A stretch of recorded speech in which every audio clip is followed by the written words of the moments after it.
ولولا فضل اللہ علیک ورحمتہ لہمت طائفۃ منہم ان یضلوک وما يضلون الا انفسهم وما يضرونك من شيء وانزل الله عليك الكتاب والحكمة وعلمك ما لم تكن تعلم وكان فضل الله عليك عظيما. اور اگر آپ پر اللہ کا فضل اور اس کی رحمت نہ ہوتی تو ان منافقین میں سے ایک گروہ نے آپ کو بہکانے کا ارادہ کر لیا تھا، مگر اصل میں تو یہ اپنے آپ ہی کو گمراہ کرتے ہیں اور یہ آپ کو کچھ بھی نقصان نہیں دے سکتے. اور اللہ نے آپ پر کتاب اور حکمت نازل کی اور آپ کو وہ کچھ سکھایا جو آپ نہ جانتے تھے، اور آپ پر اللہ کا بہت بڑا فضل ہے. اللہ تعالیٰ حق کا دفاع خود کرتے ہیں، اپنے نبیوں کی خود حفاظت فرماتے ہیں تاکہ دین کا پیغام خالص رہے. یاد رکھیے، انسانی کوششیں اللہ کے منصوبوں کو ناکام نہیں کر سکتی. اگر آپ ایک سچا خالص پیور دین لے کر نکلے ہیں لوگوں کو بتانے کے لیے، اور لوگ آپ کو کافر، منافق، یہودی پتہ نہیں کیا کیا کہتے ہیں، تو اس سے کبھی نہ گھبرائیں. کیوں؟ اس لیے کہ یہ اللہ کا وعدہ ہے کہ وہ آپ کا کچھ نقصان نہیں کریں گے. وہ تو چاہتے ہیں کہ آپ بھٹک جائیں، جو کام کریں چھوڑ دیں، حالانکہ وہ خود ہی گمراہ ہو رہے ہیں. وما يضرونك من شيء، آپ کا کچھ نہیں بگاڑ سکتے، اللہ کے منصوبے کو نہیں ہرا سکتے. اور اللہ نے آپ پر کتاب اور حکمت اتاری ہے اور آپ کو وہ سکھا دیا جو آپ نہیں جانتے تھے، اور یہ اللہ کا بہت بڑا فضل ہے. یاد رکھیے، دوسروں کے خلاف سازش سے انسان خود کو ہی نقصان دیتا ہے. دوسروں کو خود دھوکہ نہ دیں. اگر کوئی آپ کو دے رہا ہے تو پریشان نہ ہو، کچھ نہیں بگاڑ سکتے آپ کا، حق کو کوئی نقصان نہیں دے سکتا. تو ہمیں دوسروں کی طرف سے پریشان ہونے کے بجائے اپنے اندر سوچنا چاہیے کہ جو بات ہم بتا رہے ہیں کیا وہ سچ پر مبنی ہے، حقیقت پر مبنی ہے. ہم لوگوں کے ساتھ انصاف کر رہے ہیں، ہم ان کو حق کی بات صحیح طور پہ بتا رہے ہیں. اور اس کے لیے قرآن و سنت کے فہم کو مضبوط کریں. ایک دفعہ پڑھ لینا کافی نہیں ہوتا، اس کو اپنے اندر جذب کرتے رہیں، کیونکہ حقیقی علم ہے ہی وہی کا علم جو اللہ کی طرف سے جبریل علیہ السلام کے ذریعے محمد صلی اللہ علیہ وسلم پر نازل ہوا اور ان سے آج ہم تک پہنچا. تو اس علم کی روشنی میں، یہ وحی کی روشنی میں دیکھیں، نور مبینہ کی روشنی میں دیکھیں کہ دنیا میں جو کچھ ہو رہا ہے اس میں سے صحیح کیا ہے، غلط کیا ہے. یہ ایک فلٹر ہے. وَكَانَ فَضْلُ اللَّهِ عَلَيْكَ عَظِيمًا کیا بتاتا ہے کہ انسان پر اللہ کے ایسے ایسے انعامات ہیں کہ جن کا وہ شکر بھی ادا نہیں کر سکتا. اور جو علم یا خیر آپ کو ملے اسے اللہ کا فضل قرار دیں. یہ صرف اللہ کا فضل ہے، اپنا کمال نہیں ہے. لا خیر فی کثیر من نجواہم، ان کی اکثر سرگوشیوں میں کوئی بھلائی نہیں ہوتی، یعنی وسپرنگ میں اور پسر پسر کرنے میں کوئی خیر کی بات نہیں ہوتی، سوائے اس شخص کے جو صدقہ کرنے یا نیکی کرنے یا لوگوں کے درمیان صلح کرانے کا حکم دے. اور جو کوئی اللہ کی رضامندی حاصل کرنے کے لیے ایسا کرے گا تو ہم اسے ضرور اجر عظیم سے نوازیں گے. ان چیزوں میں یہ جو سامنے نظر آ رہی ہے نا آپ کو، صدقہ، معروف اور اصلاح بین الناس، ان تین چیزوں میں آپ خاموشی سے چپ کے بات کر سکتے ہیں. کسی کو صدقہ دینا ہو تو لوگوں کے سامنے اشتہار نہ دے چلو وہ فلاں کو صدقہ دے دو، نہیں. اور اسی طرح کوئی چھپ کے نیکی کرنا چاہتے ہیں یا لوگوں کے درمیان صلح کرانا چاہتے ہیں، تو اس کے علاوہ جو اور باتیں ہیں نا وہ چھپ کے کی گئی اکثر بے فائدہ ہوتی ہیں، بیکار ہوتی ہیں. یعنی یا غیبت ہوتی یا حسد یا سازش یا فضول گوئی پہ کوئی بات مبنی ہوتی ہے. ان باتوں میں کوئی فائدہ نہیں. اس آیت میں انسانی گفتگو کے ایک بڑے حصے کو بے مقصد قرار دیا گیا. لا خیر فی کثیر من نجواہم، لوگوں کی بہت سی باتیں جو ہے نا ان میں کوئی خیر نہیں. تین چیزوں کو الگ کر دیا گیا ہے، یعنی خفیہ گفتگو تین مقاصد کے لیے ہی ہو. یعنی ایک صدقہ دینے کے لیے کہ کسی کی عزت نفس مجروح نہ ہو، نیکی کے لیے، نیکی کو پھیلانے کے لیے جو منصوبہ بندی آپ کر رہے ہیں، یا لوگوں کے جھگڑے ختم کرانے کے لیے، کیونکہ صلح کرانے کے لیے بعض اوقات کچھ چیزوں کو راز میں رکھنا ہوتا ہے. یہ آیت ہمیں سکھاتی ہے کہ ایک مومن کی گفتگو یا تو خیر کی بات کی ہونی چاہیے یا پھر خاموشی ہونی چاہیے، یعنی یا تو اچھی بات کریں یا پھر چپ رہیں. وَمَن يُشَاقِقِ الرَّسُولَ مِن بَعْدِ مَا تَبَيَّنَ لَهُ الْهُدَىٰ وَيَتَّبِعْ غَيْرَ سَبِيلِ الْمُؤْمِنِينَ نُوَلِّهِ مَا تَوَلَّىٰ وَنُصْلِهِ جَهَنَّمَ وَسَاءَتْ مَصِيرًا. اور جو شخص ہدایت واضح ہو جانے کے بعد رسول کی مخالفت کرے اور کیا کرے، مومنوں کے راستے کے علاوہ کسی اور راستے کی پیروی کرے، تو پھر نتیجہ کیا ہوگا، تو ہم اسے اسی طرف پھیر دیں گے جدھر وہ پھر گیا، یعنی دنیا میں اس کو بھٹکا دیں گے. وَنُصْلِهِ جَهَنَّمَ، اور آخرت میں کیا ہوگا اس کے لیے، جہنم. وَسَاءَتْ مَصِيرًا، اور وہ بہت بری لوٹنے کی جگہ ہے. یاد رکھیے اگر کوئی شخص جان بوجھ کر ٹیڑھا رستہ چلنا چاہتا ہے تو اللہ اسے ٹیڑھے رستے پہ چھوڑ دیتا ہے، پھر اسے حق کی توفیق نہیں ملتی. وہ اپنی گمراہی کو ہی نیکی سمجھنے لگتا ہے، اور یہ سب سے بڑی محرومی ہوتی ہے. اور ہدایت مل جانے کے بعد اللہ کے رسول کی مخالفت اور صحابہ کے رستے سے انحراف، اس کا انجام بہت برا ہے. اور پھر یہ کہ ہمیں دین میں نئی نئی راہیں اور نئی نئی باتیں نکالنے سے پرہیز کرنا چاہیے. حق واضح ہو جانے کے بعد اپنی عقل یا خواہش کو ترجیح دینا ہلاکت کا باعث ہے. جب حق سامنے آ جائے، صحیح بات پتہ چل جائے، باقی ساری باتیں پیچھے. نجات، کامیابی صرف اللہ کے رسول کی اطاعت اور اہل ایمان کی راہ پر چلنے میں ہے. اہل ایمان سے مراد یہاں خاص صحابہ کا نام ہے. وَلَوْلَا فَضْلُ اللَّهِ عَلَيْكَ وَرَحْمَتُهُ لَهَمَّتْ طَائِفَةٌ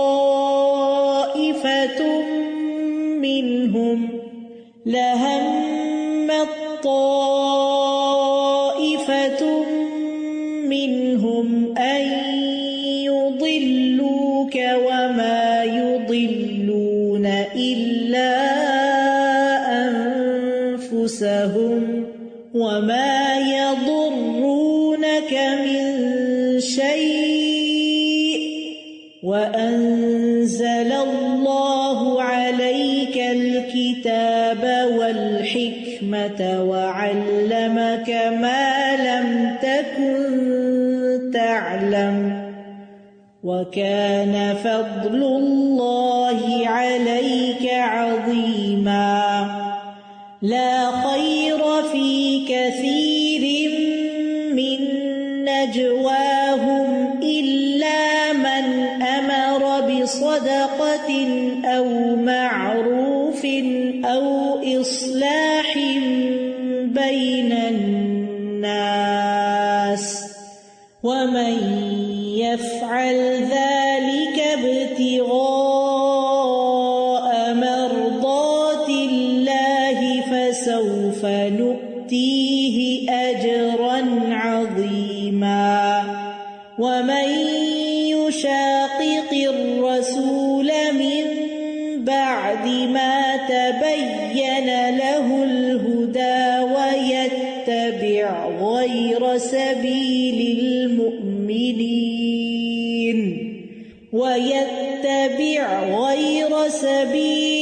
الْمُؤْمِنِينَ نُوَلِّهِ مَا تَوَلَّى وَنُصْلِهِ جَهَنَّمَ وَسَاءَتْ مَصِيرًا.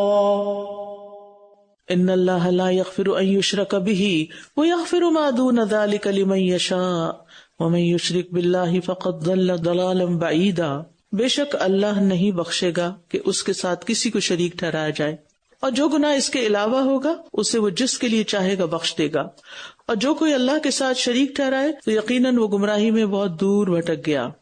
یہاں اللہ کی بخشش کی باؤنڈری واضح کی گئی ہے کہ اللہ تعالیٰ ہر گناہ معاف کر دے گا، مگر شرک اس سے باہر ہے، وہ نہیں معاف ہوگا. ریڈ الرٹ ہے. یعنی اللہ ویسے غفور الرحیم ہے، لیکن اس کی غیرت اس بات کو گوارا نہیں کرتی کہ اس کی ذات یا صفات یا حقوق میں کسی اور کو حصہ دار بنایا جائے.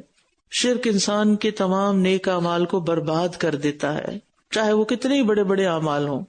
اور یہاں شرک کو دور کی گمراہی کہا گیا ہے، کیونکہ اس سے انسان حق سے اتنا دور نکل جاتا ہے شرک کر کے کہ واپسی مشکل ہوتی ہے، کیونکہ وہ خالق کو چھوڑ کر مخلوق کے آگے جھک رہا ہے، سجدے کر رہا ہے یا اس سے دعائیں کر رہا ہے. تو یہ انسانی عقل اور فطرت کے بھی خلاف ہے.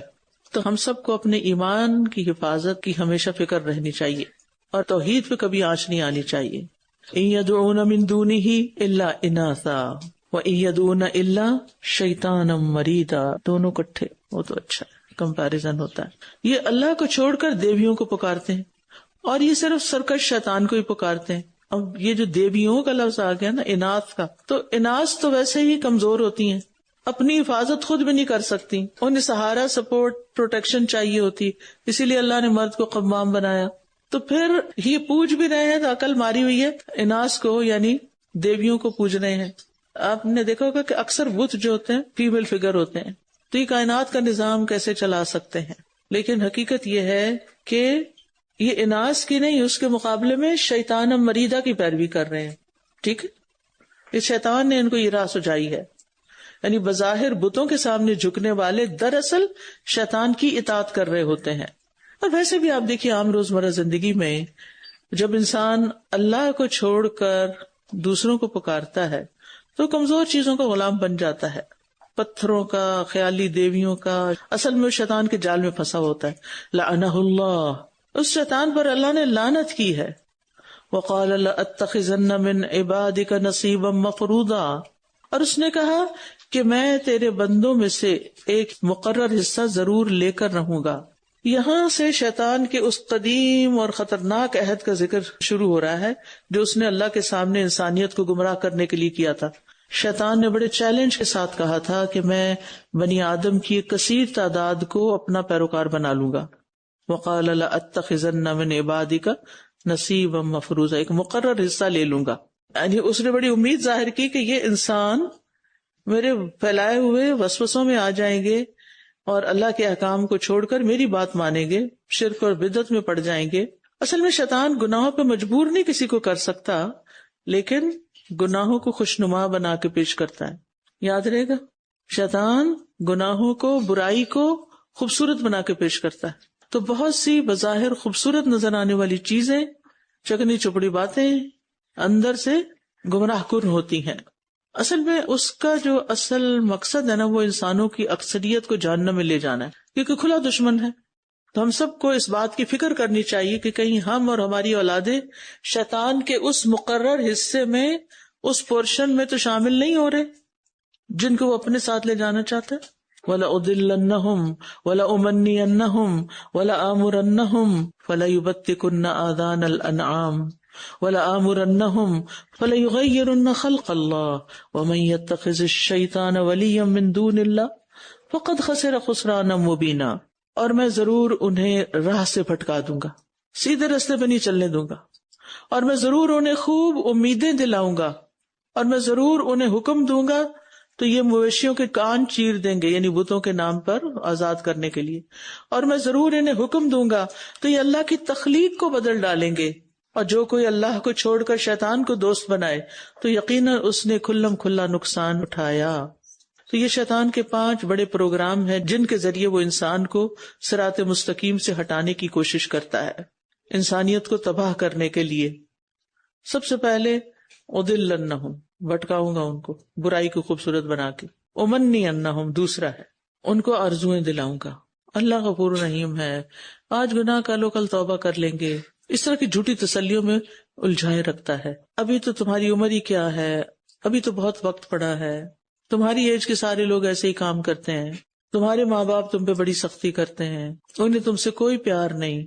اس طرح کے وسوسے دل میں ڈالتا ہے، جس کی وجہ سے بعض بچے جن کے والدین انتہائی نیک ہوتے ہیں وہ ان سے بھی بدگمان ہو جاتے ہیں، اور وہ سمجھتے ہیں ہمارے والدین کو ہم سے کوئی محبت نہیں، حالانکہ وہ ڈسپلن کرنے کی کوشش کرتے ہیں تاکہ شیطان کے گروہ میں شامل نہ ہو.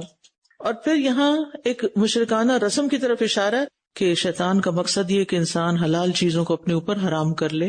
وہ جانوروں کے کان کاٹتے تھے بتوں کے نام پہ آزاد کرنے کی نشانی کے طور پر. فَلَيُغَيِّرُنَّ خَلْقَ اللَّهِ، پھر وہ ضرور اللہ کی خلق کو تبدیل کر دیں گے. اس میں 2 طرح کی تبدیلی ہے، ایک ظاہری تبدیلی ہے جس میں جسمانی ساخت میں تبدیلیاں کرنا ہوتا ہے، مثلا جسم پر ٹیٹوز بنانا یا پھر جنس تبدیل کروانا، اور باطنی تبدیلیاں بھی ہیں جیسے انسانی فطرت دین حنیف کو تبدیل کر دینا، توحید کی بجائے شرک کی طرف لے جانا، یا پھر اللہ نے مرد اور عورت کے جو رولز رکھے ہیں ان میں تبدیلی کر دینا. عورتوں کو یہ عمل خوشنما بنا کے دکھانا کہ تم مرد بن جاؤ، کہ ہمارے معاشرے میں بھی عام طور پر بیٹی پیدا ہو تو سارے رونے لگ جاتے ہیں، تو بیٹی کو بھی بیٹا کہہ کے پکارتے ہیں. آپ نے دیکھا ہوگا نا، یہ نہیں کوئی کہتے بیٹی ادھر آؤ، کیا کہتے ہیں؟ بیٹا ادھر آؤ. یعنی جو اللہ کی خلق ہے، اللہ نے اگر بیٹی بنایا تو اسے ایکسپٹ کر لینا چاہیے، لیکن وہ ہمارے نارمز ایسے ہیں جن کے بارے میں پھر ہم سوچتے بھی نہیں ہیں کہ ہم کر کیا رہے ہیں.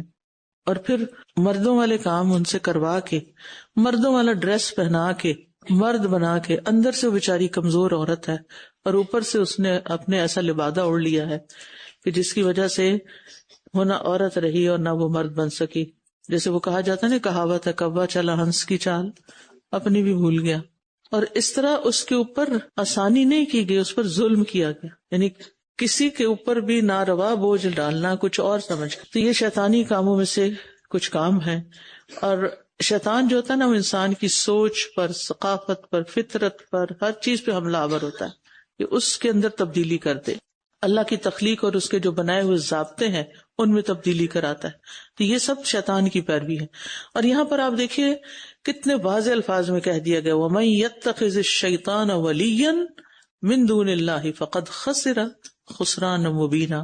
جو شیطان کے طریقوں پہ چلے گا وہ واضح خسارہ پائے گا. یعدہم ویمنیہم وما یعدہم الشیطان الا غرورا. یہ ان سے وعدے کرتا ہے اور انہیں امیدیں دلاتا ہے، اور شیطان ان سے جو وعدے کرتا ہے وہ سراسر دھوکے پر مبنی ہے. شیطان انسان کے جذبات اور نفسیات سے کھیلتا ہے. 5 ارادوں کا ذکر کرنے کے بعد اللہ تعالیٰ بتا رہے ہیں کہ وہ ان ارادوں کو پورا کرنے کے لیے کرتا کیا ہے. یعنی انسانوں سے سامنے آ کے بات نہیں کرتا، وسوسے ڈالتا ہے اور جھوٹے وعدے کرتا ہے. تم ابھی گناہ کر لو، تمہاری عمر بڑی لمبی ہے، بڑھاپے میں توبہ کر لینا، ابھی تم ناجائز کام کر کے مالدار بن جاؤ، اللہ بڑا غفور رحیم ہے، چھوٹی چھوٹی باتوں میں نہیں پکڑتا، پھر جس میں سے بہت سا صدقہ کر دینا. پھر اسی طرح یمنی ہم سبز باغ دکھاتا ہے، خیالی پلاؤ پکانے میں مصروف رکھتا ہے، عملی زندگی میں اترنے نہیں دیتا. یعنی ایسی ایسی امیدیں دلاتا ہے جو کبھی پوری نہیں ہونے والی. تو شیطان کے یہ وعدے جو ہے نا سراب کی طرح ہے. جیسے پیاسے کو ریگستان میں پانی نظر آتا ہے نا، جب وہاں پہنچتا کچھ بھی نہیں ہوتا، ایسے ہی جب موت کا وقت آئے گا نا تو انسان کو پتہ چل جائے گا کہ اس نے تو ساری زندگی ایک دھوکے کی زندگی گزاری، دھوکے کے پیچھے چلتا رہا. تو شیطان کے دھوکے سے بچنے کی ضرورت ہے اور اس کے جھوٹے وعدوں کی بجائے اللہ کے سچے وعدوں پر یقین رکھیں. اولئک مأواہم جہنم ولا یجدون عنہا محیصا. یہی وہ لوگ ہیں جن کا ٹھکانہ جہنم ہے اور یہ اس سے بچنے کی کوئی جائے پناہ نہ پائیں گے. یعنی یہ شیطان کے دھوکے میں آنے والوں کا انجام ہے. مأوا ایسی جگہ کو کہتے ہیں جہاں انسان تھک ہار کے لوٹتا ہے، جہاں وہ مستقل رہتا ہے، جیسے انسان کا گھر ہوتا ہے. دنیا میں جب انسان کسی مصیبت میں پھنستا ہے تو کہیں نہ کہیں اس کو کوئی پناہ مل ہی جاتی ہے، لیکن جہنم میں مجرم ایسی قید میں ہوں گے کہ وہاں سے نکل بھی نہیں سکیں گے، اور اگر کہیں نکل بھی جائے تو ان کے لیے کوئی جائے پناہ نہیں. یاد رکھیے شیطان کا راستہ بظاہر دلکش ہے لیکن اختتام بہت برا ہے، انجام بہت برا ہے. تو انسان اپنے ٹھکانے کو سامنے رکھ کے سفر شروع کرے. آپ کسی بھی جگہ جاتے ہیں سب سے پہلے لوکیشن لیتے ہیں جانا کہاں ہے کہ نہیں، ایسے چل پڑتے ہیں. اور اگر لینا بھول جائیں تو کیسی پریشانی ہوتی ہے. بعض اوقات انسان غلط رستے پہ پڑ جاتا. ہم اسی ویکینڈ پہ جو ٹریولنگ کر رہے تھے 2 دفعہ ہم غلط سڑک پہ چلے گئے، پھر واپس پلٹے کیونکہ پراپر نقشہ ساتھ نہیں تھا. تو بعض اوقات انسان جب یعنی جانا کہاں ہے، وہاں تک پہنچنے کے لیے سڑک کون سی جاتی ہے، اس سڑک کا انتخاب نہ کرے اور کہیں سے بھی ایگزٹ لے لے کہ یہ سڑک ذرا زیادہ اچھی لگ رہی ہے اور اس پہ زیادہ گاڑیاں جا رہی ادھر چلتے ہیں، تو انسان رستہ کھو بیٹھتا ہے. پھر دنیا میں تو پلٹ آتے ہیں نا، وہاں تو پلٹنے کی جگہ ہی نہیں ہے نا، مشکل یہ ہے. سوچا کرے میں جانا کہاں چاہتی ہوں، جنت میں جانا چاہتی ہوں یا نہیں. جنت میں جانا ہے تو رستہ ہے دشوار، مشکلات ہیں اس میں، لیکن انجام بہت اچھا ہے، اینڈ میں جا کے راحت ہے. اور اگر آپ کا دین پہ چلنا بڑا مشکل ہے پھر آپ آسان رستے پہ چلیں لیکن انجام بہت برا ہے. والذین آمنوا وعملوا الصالحات سندخلهم جنات تجری من تحتها الانہار خالدین فیہا ابدا وعد اللہ حقا ومن اصدق من اللہ قیلا. اور وہ لوگ جو ایمان لائے اور انہوں نے نیک عمل کیے، ہم ضرور انہیں ایسے باغوں میں داخل کریں گے جن کے نیچے نہریں بہتی ہیں، جن میں وہ ہمیشہ ہمیشہ رہیں گے.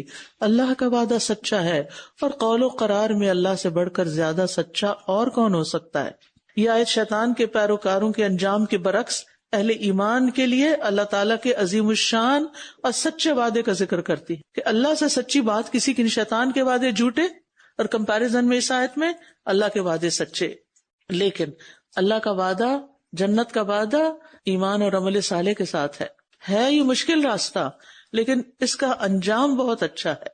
تو انسان یہ نہ سوچے کہ یہ مشکلات بھرا رستہ ہے، میں نہیں اس پہ چل سکتا اور کوئی رستہ ہے ہی نہیں، سارے راستے بند کر لے اپنے اوپر.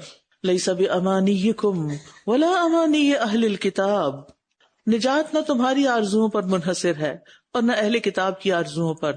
جو کوئی برا عمل کرے گا، یاد رکھیں، جو کوئی برا عمل کرے گا وہ اس کا بدلہ دیا جائے گا. اور ابھی اوپر کیا بات پڑھی ہم نے کہ اللہ سے بڑھ کر کسی کی بات سچی نہیں، اللہ کی یہ بات سچی ہے. جو برا عمل کرے گا اس کا بدلہ دیا جائے گا اور وہ اللہ کے سوا اپنے لیے کوئی دوست اور مددگار نہ پائے گا. دین میں خوش فہمیوں اور خالی تمناؤں سے کچھ نہیں ہوگا. اللہ کے ہاں کامیابی کا معیار کوئی خاص گروہ یا نسل نہیں، صرف اور صرف ایمان اور عمل ہے. اور یہ دعوے کرنا ہم آخری نبی کی امت ہیں اس لیے بخشے جائیں گے، ہم نے لا الہ الا اللہ پڑھ لیا اس لیے بخشے جائیں گے، نہیں.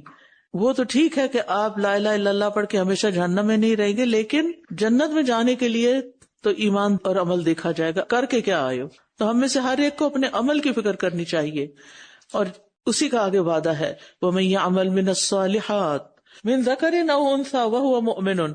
کوئی جنڈر ڈسکریمنیشن نہیں، مرد ہو یا عورت جو بھی ہو کوئی فرق نہیں.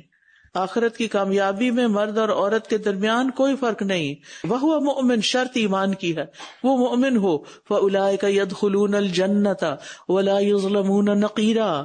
تو یہی لوگ جنت میں داخل ہوں گے اور وہ کھجور کی گٹلی میں شگاف کے برابر بھی ظلم نہ کیے جائیں گے.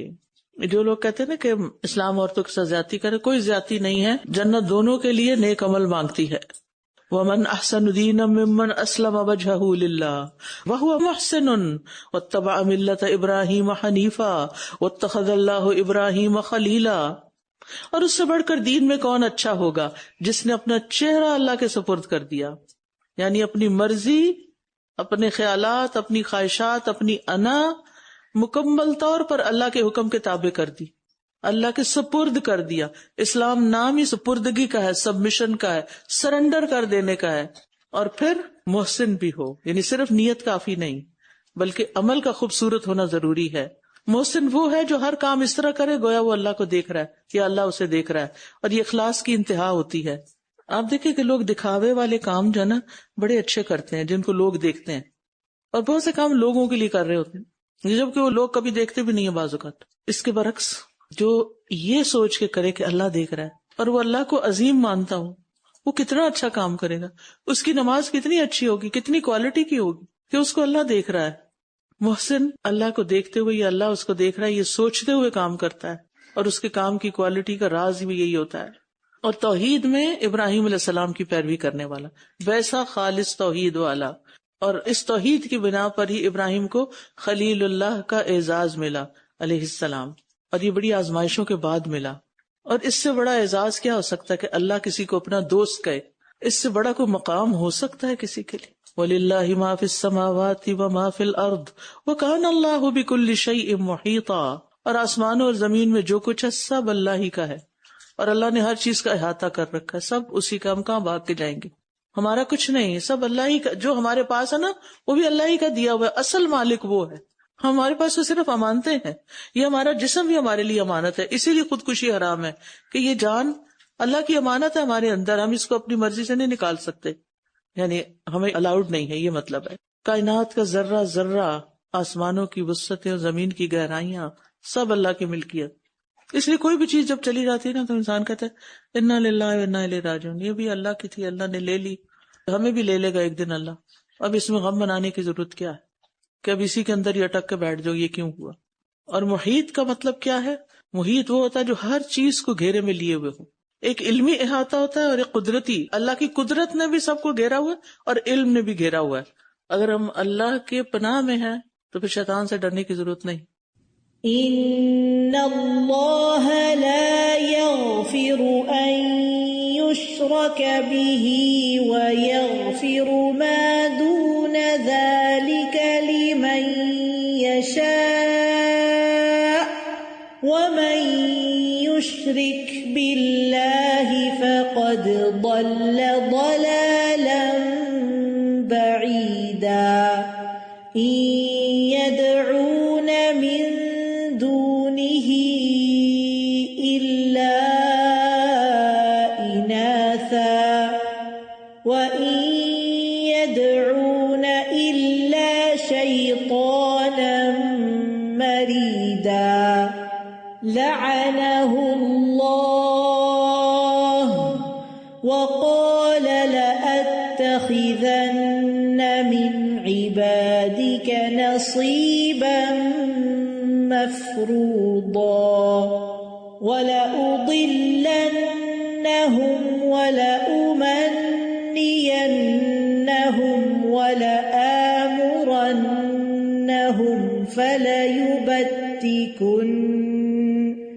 فليبتكن آذان الأنعام ولآمرنهم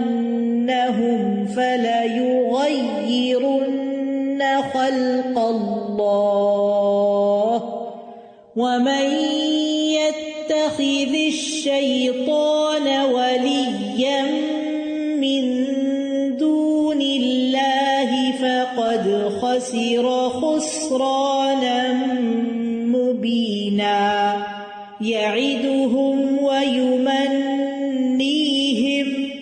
وما يعدهم الشيطان إلا غرورا أولئك مأواهم جهنم ولا يجدون عنها محيصا والذين آمنوا وعملوا الصالحات سندخلهم جنات تجري من تحتها الأنهار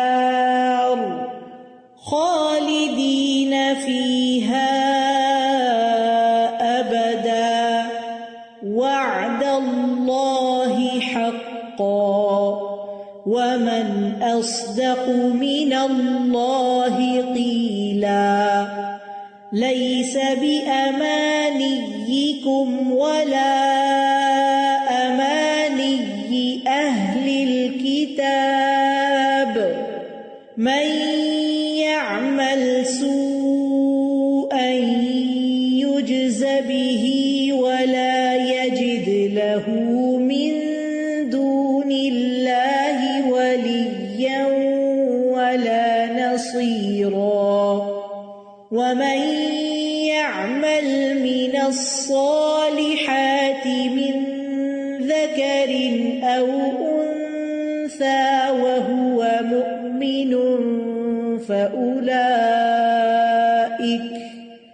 فأولئك يدخلون الجنة ولا يظلمون نقيرا ومن أحسن دينا ممن أسلم وجهه لله